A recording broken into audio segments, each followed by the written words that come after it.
예수님의 부활과 성도의 삶이라고 하는 말씀을 함께 나누려고 합니다. 부활은 예수님이 중심입니다. 그러나 중요한 것은 이 예수님의 부활도 하나님의 약속된 언약의 말씀 속에 이루어졌다는 것입니다. 부활은 우리에게 생명을 주셨습니다. 그러나 그 생명의 역사가 이루어지는 것은 오직 하나님께서 우리에게 약속하신 말씀이 이루어졌다는 사실을 믿는 여러분들 되기를 주의 이름으로 축원합니다. 기독교는 예수님의 부활을 기초로 하여 세워진 생명과 영생의 종교입니다. 예수님은 신화 속에 나오는 인물이 아니라 역사 속에 실제로 부활하셔서 지금도 하나님의 우편에 계셔서 우리를 위하여 중보기도 하시는 예수 그리스도의 생명을 살아계신 주님임을 믿고 사는 것이 그리스도인의 삶입니다. 그리스도인은 부활하신 예수님이 하나님의 아들이심을 믿는 것이고, 예수님이 부활하셨기 때문에 우리는 부활의 믿음을 가지고 우리에게도 영원한 부활이 있음을 믿고 살아가는 삶인 것입니다.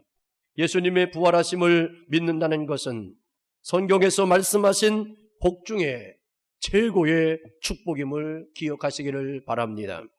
그러나 안타까운 것은 예수님을 믿노라고 얘기하면서도 교회에 출석함에도 불구하고 아직도 부활의 신앙을, 부활하심의 역사를 인정하지 못하고 믿지 못하는, 고백하지 못하는 사람들이 있다는 것에 우리의 아쉬움이 있습니다. 이 시간 여러분에게 묻습니다. 부활하신 예수님을 믿으시면 아멘 하시기를 주의 이름으로 축원합니다. 사랑하는 성도 여러분, 여러분들 이 시간에 아멘으로 화답한 사람에게 부활의 믿음의 능력이 나타날 줄로 믿습니다. 만약 예수님이 부활이 사실이 아니라면 이것은 인류에게 가장 오래 지속되었던 사기의 사건입니다. 그리고 죄악이 되는 것입니다. 우리의 믿음과 구원과 우리의 삶과 죽음은 아무런 의미가 없는 것이고, 우리 예수 그리스도를 믿고 부활의 생명과 천국이 있음을 믿고 살았던 그리스도인들에게는 가장 불쌍한 사람 중에 불쌍한 사람들인 것입니다. 그리고 사도 바울이 외쳤던 것처럼 헛되고 헛된 것이 되어졌을 것입니다. 그러나 우리는 기억합니다. 지금도 부활의 생명으로, 부활의 능력으로 하나님의 역사가 지금도 지속됨으로 말미암아 오늘도 믿는 부활의 신앙의 사람들이 지금도 생겨지고 있다는 것을 보면, 내가 부활의 신앙이 없어졌다고 해서 하나님의, 예수님의 부활이 끝난 것이라고 생각해서는 아니 되는 것입니다. 성경은 예수님이 역사 속에서 부활하셨다는 것을 밝히고 있습니다. 오늘 읽은 본문 1절의 말씀에 보면, 안식일이 지난 첫날 아침 일찍 막달라 마리아와 야고보의 어머니 마리아와 살로메, 이렇게 세 여인이 예수님의 무덤을 찾아갔습니다. 이 여인들은 예수님이 다시 살아날 것을 확신하고 예수님의 무덤에 간 것이 아니었습니다. 예수님의 시신에 향유를 발라드리려고 이 세 여인이 간 것입니다. 가면서도 그들은 무덤 문이 막혀 있는 큰 바위를 어떻게 옮겨 놓고 그 무덤 안으로 들어갈 것인가를 걱정하면서 그들의 발걸음은 옮겨진 것입니다. 무덤에 도착하자 그들은 놀라운 사실을 발견하게 됩니다.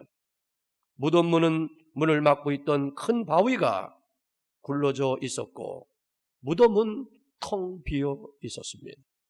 무덤에 들어가 보니 흰옷 입은 한 청년이, 이 천사가 이 여인들에게 이렇게 얘기합니다. 천사는 여인들에게 예수님이 부활하셨다는 사실과 예수님이 제자들에게 전해 하셨던 말씀대로 그렇게 되어졌다는 것을 알려주셨습니다. 예수님이 부활하면 갈릴리로 가겠다 하지 않았느냐? 그러니 제자들에게 빨리 알려서 갈릴리로 가서 거기서 주님을 만나라고 하셨습니다. 우리가 예수님의 부활을 확신하고 예수님과 같이 우리도 부활한다는 믿음을 가져야 하는데 어떤 내용으로 부활신앙을 가져야 하는지 오늘 본문 말씀을 통해서 세 가지를 생각해 보려고 합니다. 첫째로 우리는 우리의 신앙을 부활시켜야 합니다. 어떤 분들은 신앙생활을 오래 했지만 점점 신앙이 죽어가는 분들이 있습니다. 그리고 믿다가 절망하여 낙심하여 믿음의 자리에서 떠나가는 분들도 있습니다. 그러나 어떤 분들은 별별 환난이 있고 어려움이 있고 핍박이 있고 고난이 있고 자기의 생각과 계획한 대로 아무것도 이루어지지 않음에도 불구하고 끝까지 그 믿음을 지켜나가는 것을 봅니다. 주변 사람들이, 가족들이, 아니 자녀들이, 또한 옆에 있는 아내와 남편들이 자기의 그 신앙을 조롱하고 무시한다 할지라도 그들은 중단 없이 끊임없이 예수 그리스도에 대한 부활의 신앙을 가지고 정진합니다. 그 이유는 뭡니까? 그 안에 믿음을 주신 분이 하나님이시기 때문입니다. 우리의 믿음은 누구에 의해서 주어진 믿음이 아닌 거예요. 그 믿음을 지켜나갈 수 있는 그 은혜를 우리에게 주신 분이 하나님이십니다. 우리의 믿음이 잠들고 또한 나태하고 안일하게 되어지는 신앙이 되어서는 아니 되는 것입니다. 신앙이 없으면 아무리 화려한 성공에도 불행한 인생이 될 뿐입니다. 지금 왜 기독교 교세는 줄어들고 교인들의 신앙이 약해져 갑니까? 그것은 영적 능력이 상실되어 있기 때문입니다. 그리고 우리의 마음속에 안일함이 마음속에 자리 잡고 있기 때문입니다. 그런 마음이 있기 때문에 우리가 드려지는 예배는 신령과 진정으로 드리는 영적 예배가 되지 않기 때문인 것입니다. 예배는 하나님을 최고 높이는 믿는 자의 행위인 것입니다. 이제 사람들은 하나님을 더 이상 최고의 높이로 인정하지 않습니다. 부활의 생명으로 채워지지 않으려고 하는 것입니다. 왜냐하면 사람들의 마음속에 예수님과 하나님의 제일 중심적인 삶이 아니라 우리 마음속에 이미도 죄악이 들어와 있든지 물질의 세계가 들어왔든지 권력의 세계가 들어왔든지 이 세상의 자랑과 안목의 정욕과 육신의 정욕으로 내 마음이 채워지면 하나님의 제일 중심적 신앙이 아니라 예수를 믿는 것이 하나의 거칠해요. 내가 교회를 다닌다는 것이 하나의 곁이래요. 내가 교회에서 하나의 직분을 받는 것이 사회에서 어떤 포지션을 받는 것과 같은 것으로 마음이 전락되어져 버리기 때문인 것입니다. 부활하신 예수님을 만나야 영적인 예배를 드리고 영이 살아나고 회복되는 경험을 하게 될 것입니다. 예수님께서 십자가에 돌아가신 후에 제자들이 실망하고 낙심한 나머지 옛날의 모습으로 삶의 자리로 돌아가 소망 없이 하루하루를 살아갔을 때 예수님이 부활하셔서 그들을 찾아가셔서 그들을 만나 주심으로 말미암아 예수님의 말씀으로 다시 채워지고 그 영이 회복됨으로 예수의 사람들로 살게 되었던 것입니다. 그러므로 오늘 이 시대에도 우리는 내가 예수님의 생명과 예수님의 말씀과 예수님의 영으로 내 마음이 채워져야만이 세상의 그 어떤 곳에 가든지 우리는 감사와 감격으로 삶을 살아갈 수 있는 것입니다. 그리스도인은 침체되어진 영혼이 아니라 부활과 생명의 능력으로 생동감 넘치는 삶이 되어야 됩니다. 예수 부활의 생명이 있는 사람은 어떠한 환경과 처지가 되어진다 할지라도 그것이 천국임을 고백해야 됩니다. 여러분, 풍부함 속에 빈곤함이 아니라 가난 속에 있다 할지라도, 어려움 가운데 있다 할지라도, 질병 가운데 일지라도 그 입술에서 찬양이 나오는 것이 진정한 믿음의 사람이 아닙니까? 감사할 조건이 있어서 감사하는 것은 누구나 할 수 있는 겁니다. 잘되고 뭔가 보여지는 상황에서 기뻐하는 것은 누구나 할 수 있는 것입니다. 그러나 여호와로 인하여 즐거워하고 구원의 하나님으로 인하여 기뻐할 수 있는 것은 오직 부활의 영으로 여러분들 생명 가운데, 마음 가운데 채워질 때만이 가능한 것입니다. 여러분의 삶 속에 부활절을 맞이하여 다시금 믿음과 신앙생활과 삶터 후에 부활의 영으로 채워짐으로 놀라운 새날과 새 역사가 계속해서 여러분들의 입술 속에 고백되어지는 부활의 신앙이 되어지기를 주의 이름으로 축원합니다. 둘째로 예수님의 첫사랑을 회복해야 하겠습니다. 여인들이 무덤에 왔을 때 흰 옷 입은 천사가 오늘 본문 6절로 7절에서 이렇게 증거합니다. 청년이 이르되 놀라지 말라. 너희가 십자가에 못 박히신 나사렛 예수를 찾는구나. 그가 살아나셨고 여기 계시지 아니하니라. 보라, 그를 두었던 곳이니라. 가서 그의 제자들과 베드로에게 이르기를 예수께서 너희보다 먼저 갈릴리로 가시나니 전에 너희에게 말씀하신 대로 너희가 거기서 배우리라 하라 하는지라. 오늘 이 여인들은 예수님의 시신에 향품을 발라드리려고 온 겁니다. 우리는 성경을 압니다. 마리아라고 하는 그 여인이 옥합을 깨트려 문둥병에서 고침받던 시몬의 집에서 식사하고 있는 예수님에게 향유를 머리 위에 바르신 사건이 있습니다. 그때에 제자들이 그 옥합을 깨뜨렸던 그 여인을 얼마나 야단쳤습니까? 얼마나 그 여인에게 면박을 주었습니까? 그리고 얼마나 맞는 말을 했습니까? 그럴 때 예수님께서 뭐라고 말씀하셨습니까? 내버려 두거라. 이가 한 것은 나의 장래를 위하여 함이니라. 가난한 자들은 너희와 항상 함께할 것이지만 나는 너희와 영원히 함께하지 않는다라고 말씀하셨습니다. 여러분, 우리는 가난한 자에게 내가 도와야 될 일을 하지 않는 것이 중요한 것이 아니라 우리는 가난한 자를 도와야 되고 구제해야 됩니다. 그러나 오늘 이 마리아가 한 일은 성경에 예언된 말씀이 이루어지는 겁니다. 오늘 이 여인들이 오늘 예수님의 시신에 향을 발라드리려고 왔어요. 왜냐하면 옥합을 깨뜨렸던 그 여인의 사건을 이들은 모르기 때문입니다. 예수님은 관례와 전례대로 죽으면 시신에 향유를 발라야 되는데 그러지 못했어요. 그렇지만 그 여인이 한 일이 그 일을 행한 것이라고 말씀하신 겁니다.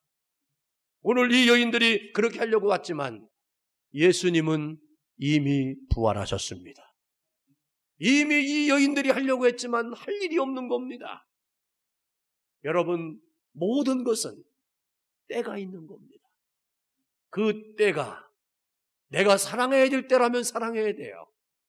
내가 손을 잡아줘야 될 때면 잡아줘야 되고 내가 함께 동행해야 되면 함께 동행해야 되는 것입니다. 나중이라고 하는 것은요, 없는 겁니다. 우리 한번 옆 사람한테 인사해 볼까요? 정말 사랑합니다.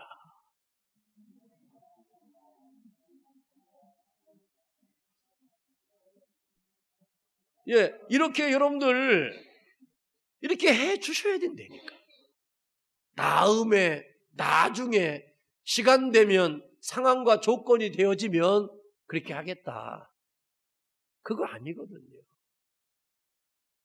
내가 누구에게 전화를 해서 지금 저랑 같이 식사합시다. 그러면 별일 없으면, 선약이 없으면 그래요, 같이 식사합시다. 그렇게 말해야지. 다음에 합시다. 라고 얘기하면 그 사람은 다음에 나랑 밥 먹을 이유가 있어요, 없어요? 없는 거예요. 오늘 이 여인들이 예수님의 시신에 향유를 바르려고 왔지만 할 수가 없는 겁니다. 이들이 이제 해야 될 일은 부활하신 예수님에 대한 소식을 들었으니 지금 제자들은 예수님이 십자가에 돌아가셨다는 사실만 알고 디베랴 바닷가에 가서 이들은 옛날의 모습처럼 고기를 잡는 삶을 살아가고 있습니다. 그들을 이미도 알고 있는 거예요. 갈릴리는 예수님이 제자들을 처음 만나 복음 운동을 시작한 곳입니다. 예수님께서 갈릴리에서 만나자는 것은 그곳에서 제자들과 예수님이 만났던 첫사랑을 회복하고 다시 시작하자는 뜻이 있는 것입니다. 첫사랑 회복을 위하여 순수 아침 식사를 준비하시고 그 제자들을 맞이했던 요한복음 21장의 말씀을 여러분들 기억하지 않습니까? 이 사건이 있기 전에 베드로와 제자들은 밤새도록 디베랴 바닷가에서 고기를 잡았습니다. 고기를 한 마리도 잡지 못했습니다. 여러분, 한 마리도 잡지 못하는 그물질을 밤새도록 할 수 있다는 것은 대단한 겁니다. 여러분들이 가게 문을 열어놨는데 하루 종일 손님이 한 명도 안 와요. 그럼에도 불구하고 하루 종일 문을 열고 문이 열릴 때까지, 손님이 올 때까지 기다리는, 인내하며 참고 있는 그 주인의 마음은 대단한 겁니다. 여러분, 밤새도록 그물질을 했는데 한 마리도 못 잡았다? 여러분 같으면 밤새도록 하겠습니까? 나는 아마 갈등하다가 일찍 그냥 끝내고 집에 돌아올 것 같아요. 그러나 베드로와 제자들은 밤새도록 그물질을 합니다. 제 생각에는 특별히 할 일도 없는데 그냥 하는 겁니다. 요행 심리도 아닙니다. 여러분, 사람이 낙심하고 좌절하게 되면요, 하긴 하는데 그냥 습관적으로, 그냥 체념한 마음으로 그냥 하는 거예요. 어떤 분이 그러더라고요. 낚시의 고수는 고기를 잡으러 가는 게 아니라 세월을 낚으러 간다. 그래서 고기 잡아오는 거에 관심이 없다는 거예요. 하루의 삶을, 시간을 그냥 보내는 거예요. 우리는 가끔씩 큰 어려움을 당하거나 생업과 사업에 실패를 하게 되면 시간을 보내는 타임이 있습니다. 이 시간을 보내고 기다려야 되는 그 시간이 어떻게 보내느냐에 따라서 그가 나중에 장래가 어떻게 결정되는지가 결론나게 되어 있습니다. 이 보내야 되는 무료한 시간을 보내는 그 시간을 여러분들이 지혜롭게 보낼 수 있는 은혜가 있기를 주의 이름으로 축원합니다. 이렇게 밤새도록 그물질하는 제자들에게 예수님이 찾아가셔서 오른쪽에 그물을 던지라고 말씀합니다. 그때 베드로는 그 음성이 예수님의 음성인 줄 알고 순종하여 그물을 던질 때 153마리의 고기가 잡힙니다. 그 물이 찢어지지 않을 만큼 엄청나게 잡혀지는 사건을 경험합니다. 그리고 이렇게 잡혀진 고기를 예수님은 또 가져다가 그들에게 아침상을 차려주고 그들을 먹게 합니다. 그리고 제자들과 만나 대화를 나눕니다. 이러한 일들을 경험할 때 이 제자들이 부활하신 예수님을 경험하게 됩니다. 그때 예수님께서 베드로에게 이렇게 묻죠. 바요나 시몬아, 네가 나를 사랑하느냐? 3번이나 지속적으로 묻는 거예요.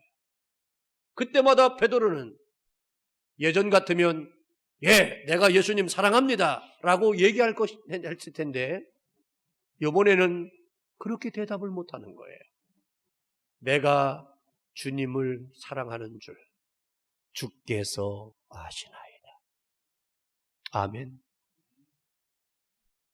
내가 주님 합니다라고 얘기하는 게 아니에요. 이제 내 마음이 어떤 마음인지를 주님이 아시잖아요. 왜? 네가 다구기 전에 나를 3번 부인하려고 하는 내 마음의 깊은 속을 아신 분이 예수님이야. 내가 알고 있는 내가 아니라 이제는 나를 알고 있는 예수님이 나를 더 잘 알고 있다는 사실을 예수님은 베드로는 알게 된 겁니다.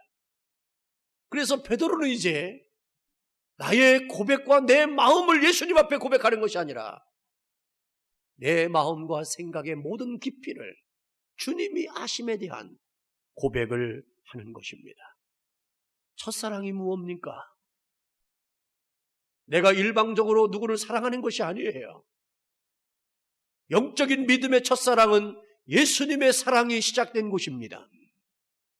그 사랑을 내가 깨닫는 그것이 바로 우리의 믿음의 고백인 겁니다. 예수님은 다시금 갈릴리 바닷가에서 예수님의 제자들을 만나서 첫사랑을 시작하겠노라고 결단하신 것입니다. 예수님은 영혼들에 대해서 사랑하는 거고 그들에 대한 존귀함이 있는 것이지 미움과 시기와 질투함이 없는 거예요. 너희들이 어쩌면 그럴 수 있느냐라고 책망하는 관계가 아닌 거예요. 그래서 예수님의 사랑은 위대한 것입니다. 여러분 기억하십시오. 이 자리에 모인 여러분들은 그 사랑을 받은 거예요. 내가 먼저 예수님을 사랑한 거 아닙니다. 내가 먼저 하나님을 사랑한 것이 아니었습니다. 하나님이 나를 사랑하셨고 나를 이처럼 사랑하셔서 독생자 예수 그리스도를 보내셨다는 거예요. 그리고 그분이 나를 위하여 십자가에서 나의 모든 죄와 죽음을 짊어지신 거예요. 그 사랑이 내 심장 속에 내 마음 속에 지금도 뒤끓기에 우리는 그 사랑을 입은 자이기에 그 사랑 때문에 끝까지 우리의 삶을 들여나갈 수 있는 것입니다. 예수님의 부활은 죄와 사망을 이긴 사건입니다. 마귀가 인간에게 막 안겨준 죄와 사망에서 구원할 분은 오직 부활하신 예수님밖에 없습니다. 요한복음 11장 25절로 26절에 예수께서 가라사대 나는 부활이요 생명이니 나를 믿는 자는 죽어도 살겠고 무릇 살아서 나를 믿는 자는 영원히 죽지 아니하리라. 이것을 네가 믿느냐라고 질문하십니다. 그럴 때 마리아가 뭐라 그랬습니까? 주는 그리스도시요 세상에 오시는 하나님의 아들인 줄로 내가 아나이다라고 말하다가 고백을 했습니다. 그리스도인의 시작은 부활하신 예수님을 믿음으로 시작되는 것입니다. 생명의 주가 되신 예수 그리스도, 부활의 생명이 나의 삶과 중심이 될 때 영적인 하나님의 자녀로서 첫사랑이 시작되는 것입니다.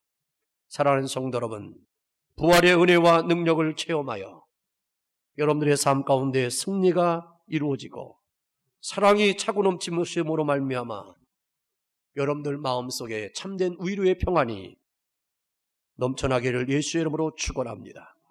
마지막으로 우리는 예수님의 부활을 증거하면서 살아가야 하겠습니다. 천사가 예수님의 무덤을 찾아왔을 때 여인들에게 한 말이 뭡니까? 제자들에게 가서 예수님의 부활을 전하라는 것입니다.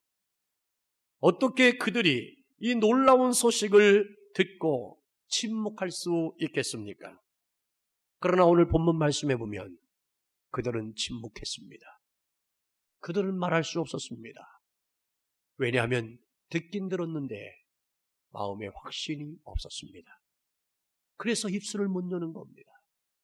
여러분, 복음을 전하는 사람들을 여러분들 함부로 얘기하지 마세요. 나에게 예수님을 믿으라고, 당신 회개하라고, 당신 예수 믿고 구원받으라고 하는 그 말을 여러분들 쉽사리 여기지 마십시오. 왠지 아십니까? 부활의 현장에서 천사의 음성을 들었던 이 여인도 말하지 못했던 일을 오늘 나는 하고 있다는 거예요. 예수를 믿으라고, 교회를 나오라고, 함께 예수 믿고 천국 가자고 이렇게 고백하는 그 입술은 하나님이 보내준 천사의 입술임을 믿으시기를 주의 이름으로 축원합니다. 그리고 그들의 권면이 나를 정말 사랑하는 권면이구나. 그 권면이 위대한 권면이구나. 내 영혼을 축복하고 사랑하는 권면이구나라는 것을 여러분들이 인정해 주셔야 됩니다. 부활의 신앙을 믿는 사람만이 예수님이 그리스도이심을 전하는 자가 되는 거예요. 부활이 내 안에서 생명처럼 샘솟는 사람만이 부활을 증거하는 믿음의 사람들이 되는 것입니다. 부활하신 예수님이 우리에게 원하시는 것이 무엇입니까? 그것은 우리가 부활의 증인으로 사는 삶이에요. 우리 인생 가장 중요한 목표 중에 하나가 우리가 예수 그리스도의 부활을 증거하는 것입니다. 그래서 교회의 사명, 믿는 자의 사명은 전도가 우선인 것입니다. 영혼의 귀중함을 부활하신 예수님을 믿고 만날 때만이 깨달아지는 은혜이기 때문에 그렇습니다. 나는 오늘 이 부활절을 맞이하여 여러분들에게 부활이 여러분들의 마음, 심령 속에, 믿음 속에 차고 넘치기 위해서는, 증거자가 되기 위해서는 성령을 받아야 됨을 말씀드립니다. 사도행전 1장 8절에 오직 성령이 너희에게 임하시면 너희가 권능을 받고 예루살렘과 온 유다와 사마리아 땅끝까지 이르러 내 증인이 되리라고 말씀하셨습니다. 그리고 오늘 귀한 날에 여러분들을 향하여 약속됨을 선포하고 여러분들을 위해서 기도합니다. 얽매이고 있는 죄악의 사슬에서 노임받는 자가 되기를 주의 이름으로 축원합니다. 질병과 곤고한 삶이 억눌려진 여러분들의 영혼들이 있다면 그 삶의 자리에서 여러분들 벗어나기를 주의 이름으로 축원합니다.